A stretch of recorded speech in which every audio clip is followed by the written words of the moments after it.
நம்ம தமிழ் ஸ்கூல்ல summer homework எல்லாம் கொடுத்தாங்கல்ல, அதெல்லாம் படிச்சீங்களா? அந்த ஆத்திச்சூடி எல்லாம் படிச்சு முடிச்சீங்களா?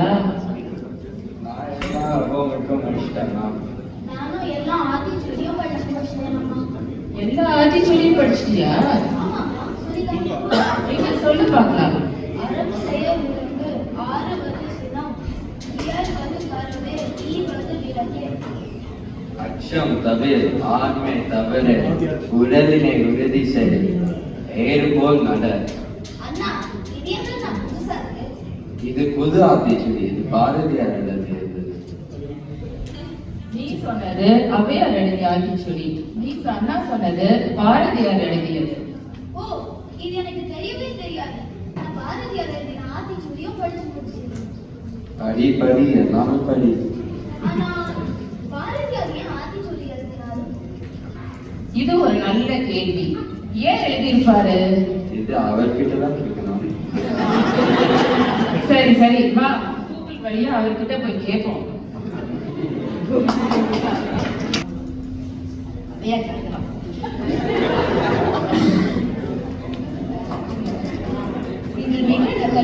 நான் மிகவும் மகிழ்ச்சியாக இருக்கிறேன். என்ன அவ்வையே, என்ன மிக்க மகிழ்ச்சியாக இருக்கிறீர்கள்? பாபா பாரதி, நான் அதிகமானுக்கு ஒரு அதிசய நெல்லிக்கனி கொடுத்தேன். அது அவனுக்கு நீண்ட ஆயுதம், அதனால் தான் நாங்கள் மகிழ்ந்து இருக்கிறோம். அதடா, என்ன ஒரு சிறந்த செயல் இது. இதுதான் நட்பின் இலக்கணமோ? இதைதான் நீங்கள் நன்மை கடைப்பிடி என்று எழுதியுள்ளீர்களோ? ஆமாம் அப்பா, ஆமா. நீ வந்த காரியம் யாது? அண்ணே, எனக்கு ஒரு சிறிய ஐயம். இந்த ஆத்திச்சூடி எதற்காக நீங்கள் எழுதினீர்கள்? இது ஒரு நல்ல சந்தேகம்.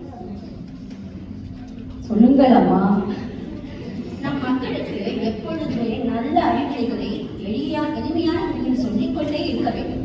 வல்லவன் 2 அடியில் 1000க்கும் மேலான வரிகளை எழுதினான். அதுவே எனக்கு கடினமானதால் அதையே நான் ஒரே அடியில் சொல்லிவிட்டேன். அவ்வளவுதான். என்ன ஒரு அறிவாற்றல்! நிச்சயமாக அறிவுரை கூட எளிமையாக இருக்க வேண்டும். அதுவும் இக்கால மக்களுக்கு கேட்கவே வேண்டாம். உண்மைதான் அப்பா. அதனால் தானே நீயும் குழந்தைகளுக்கு பிடித்த பாப்பா பாடல்களை எழுதி சிறுவர்களுக்கு பிடித்த கவிஞராகிவிட்டாய். இதை சொல்லி இன்று எம்மையும் குஷிப்படுத்தினீர்கள். இன்று எமக்கும் நாள் மகிழ்ச்சியானதாகிவிட்டது. தங்களது பாராட்டுக்கும் அறிவுரைக்கும் மிக்க நன்றி அம்மா.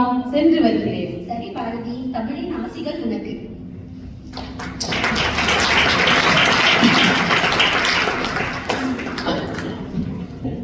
மாமா, தங்கம்மா, அப்பா ஆத்திச்சூடி எழுதலாம் என்று யோசித்துக் கொண்டிருக்கிறேன்.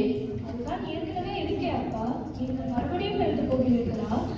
ஆமாம்மா, இன்று காலை ஒரு நல்ல கனவு கண்டேன்.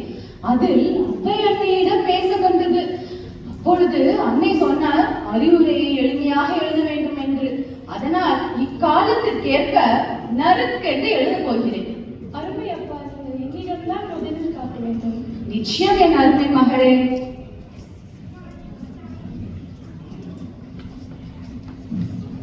இப்பாத்திச்சூடி எழுதினாருன்னு அம்மா பயப்பே இல்லம்மா, நீங்க எல்லா கேள்விக்கும் பதில கண்டுபிடிச்சிருங்க. அண்ணா, அதான் அம்மா கிட்ட கூகுள் வந்துருங்க. சரி, எது எப்படியோ நான் உங்க 2 பேரோட கேள்விக்கும் பதில கண்டுபிடிச்சிட்டேன். இனிமேல் 2 பேரும் ஔவையார் எழுதின ஆத்திச்சூடியும் பாரதியார் எழுதின ஆத்திச்சூடியும் படிச்சுட்டு வாழ்க்கையில உபயோகப்படுத்துற வழிய பாருங்க. சரியா? சரி அம்மா. அண்ணா வா, வேணாம் இல்லனா அம்மாவே ஆமா தாத்தா, வீட்டோட